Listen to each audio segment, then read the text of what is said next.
Bonjour frères et sœurs. Aujourd'hui, je vais vous parler d'Ismaël.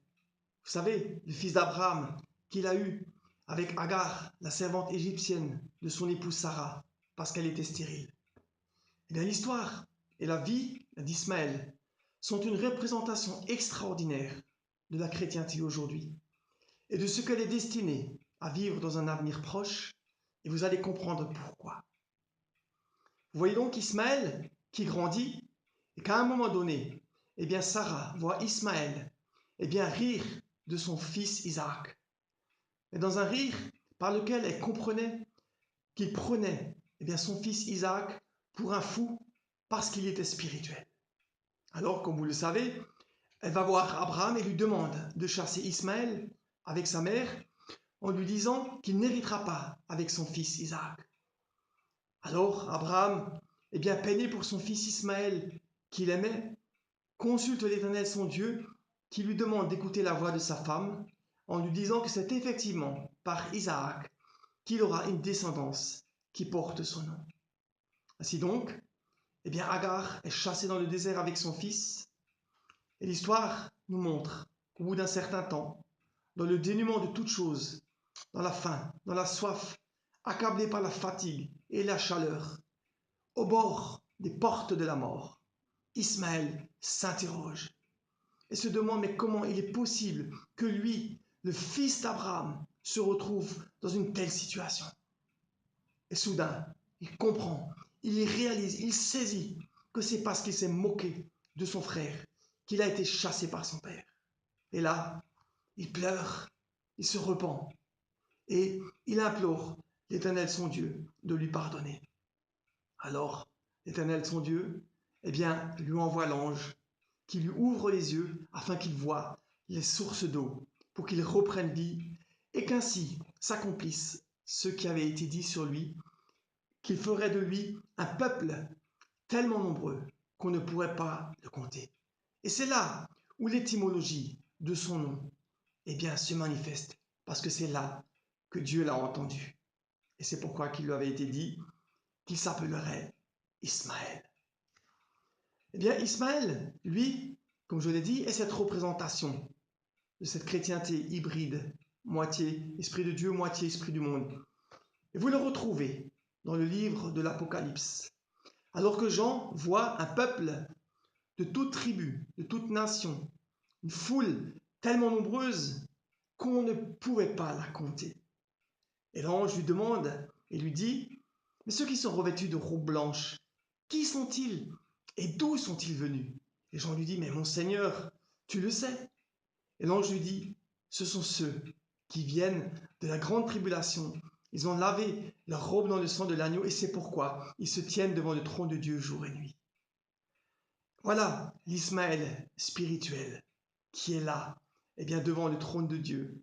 Cette foule tellement nombreuse qu'on ne peut pas la compter. Vous avez, dans le livre de l'Apocalypse, une autre représentation de cette chrétienté hybride, de l'Ismaël spirituel. Vous le retrouvez avec cette femme, ce signe qui est apparu dans le ciel, où elle était revêtue du soleil, avec la lune sous ses pieds et une couronne de 12 étoiles. La lune sous ses pieds est la représentation de cet Ismaël, pour la bonne et simple raison que, à un moment donné, cette religion hybride, ces chrétiens qui la composent, accepteront de se soumettre enfin à Christ. Et c'est cela qui a été dit au Fils. Ton trône, ô Dieu, est éternel.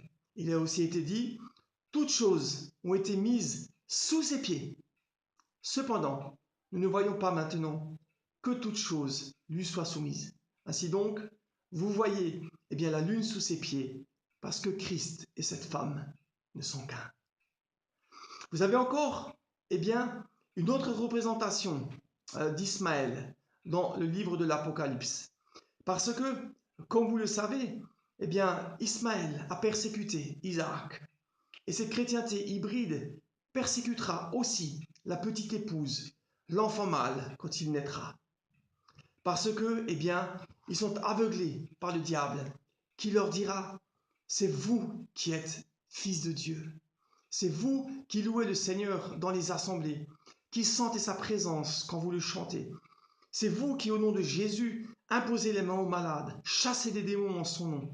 Et ceux-là, ils ne sont pas avec vous, ils sont vos ennemis, et c'est eux que vous devez combattre. Parce qu'il a été dit qu'à la fin des temps, eh bien, il viendra des faux Christ et qui accompliront des miracles, au point de séduire si possible les élus.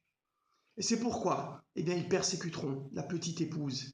Et cette persécution a déjà eu lieu autrefois lors de la première venue de Christ par le peuple juif. Et c'est pourquoi, dans le livre de l'Apocalypse, vous retrouvez la représentation de cette persécution par cette eau que le dragon lance derrière la femme afin de la faire engloutir par le fleuve qu'il avait lancé derrière elle. Ce fleuve est cette chrétienté hybride que le dragon va utiliser dans l'aveuglement pour persécuter l'épouse de Christ. Comme vous le voyez, à un moment donné, la terre ouvre sa gueule pour engloutir le fleuve que le dragon a lancé derrière la femme.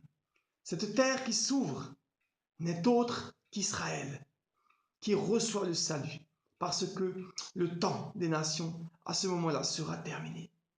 Et cette chrétienté hybride qui sera restée sur terre et qui aura vu que Israël reçoit le salut, que Israël reçoit cette femme, eh bien, se rendra compte que l'enlèvement est passé.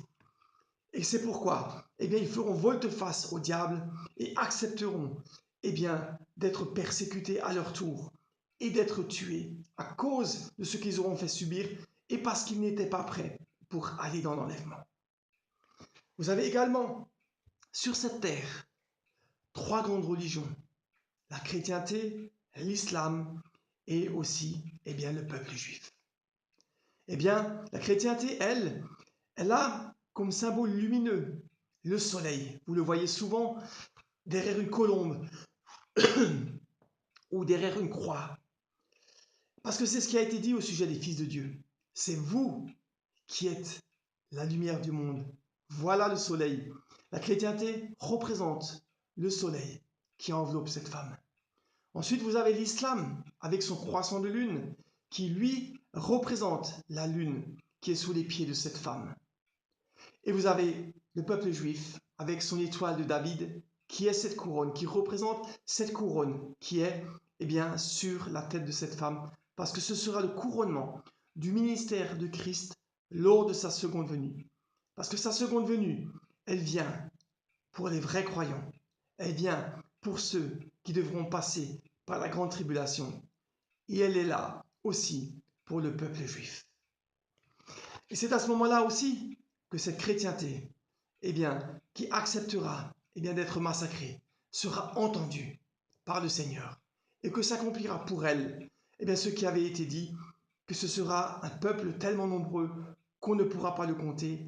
Et là, Dieu leur ouvrira les yeux afin qu'ils voient la source de la vie en acceptant d'aller dans cette grande tribulation parce que là sera le salut pour eux. Voilà, frères et sœurs, je vous ai fait part en quelques minutes eh bien, de ce qui concerne Ismaël et de ce qu'il représente. Et en tout cas, eh bien, je vous dis merci beaucoup de m'avoir encore aujourd'hui si patiemment écouté et à très bientôt encore pour une prochaine vidéo.